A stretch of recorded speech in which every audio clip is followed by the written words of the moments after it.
మేకపాటి నరసింహానాయుడు గారు. ధన్యవాదాలు. ఎందుకంటే మొట్టమొదటిసారిగా ఒక ముఖ్యమంత్రి గారు కూర్చొని అసలు మీ ఇబ్బందులు ఏంది చెప్పండి అని వింటున్నారు.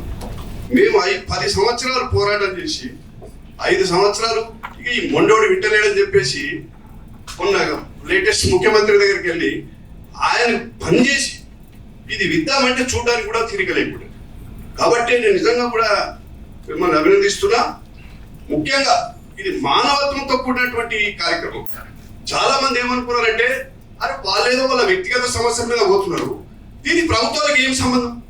గతంలో ముఖ్యమంత్రి కూడా ఒకరిద్దరు మాట్లాడారు, కానీ ఆ రోజు శ్రీధర్ బాబు గారు, జీవన్ రెడ్డి గారు నాకు తెలుసు చాలా సంవత్సరాలతో కలిసి పనిచేసిన చాలా ఎక్సలెంట్ గా దీని మీద స్పందిస్తున్నారు.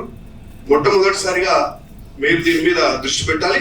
నేనేమంటున్నా అంటే ఫిలిప్పైన్స్ లో ఒక మంచి పాలసీ ఉంది సార్. మేము వెళ్ళాం, భీమిరెడ్డి గారు, మేము. Please conclude. అట్లా కేరళ, ఫిలిప్పైన్స్ లో ప్రతి దేశానికి ఒక ఎంపీని కూడా పెడతారు. అక్కడ ఒక ప్రత్యేక మంత్రిత్వ శాఖ ఉంది, బడ్జెట్ ఇస్తారు. ఎందుకంటే 90 లక్షల మంది వాళ్ళు పోయి బయట బతుకుతారు. అవుట్ ఆఫ్ 10 crores 90 lakhs బయటనే ఉంటారు. కాబట్టి ఏం చేస్తారంటే ఒక్కొక్క ఎంపీని ఒక్కొక్క దేశానికి ఇన్ఛార్జిగా పెడతారు. అక్కడ ఏదైనా ప్రాబ్లమ్స్ వచ్చినప్పుడు ఇండియన్ ఎంబసీలో పోయి కూర్చొని పరిష్కారం చేస్తారు. ఆ పద్ధతిలో ఇక్కడ కూడా చేయాలి sir. Okay, thank you. Gulf welfare board ఒకటి ఏర్పాటు చేసి మంత్రిత్వ శాఖ పెట్టి ఇది దాదాపు ఒక 30 లక్షల కుటుంబాలకు, పోయిన వాళ్ళు కానీ ఇక్కడ ఉన్న వాళ్ళు కానీ ఎఫెక్టెడ్ పీపుల్ ఉన్నారు. కాబట్టి దీన్ని సీరియస్ గా తీసుకోవాలని కోరుతున్నా. Thank you.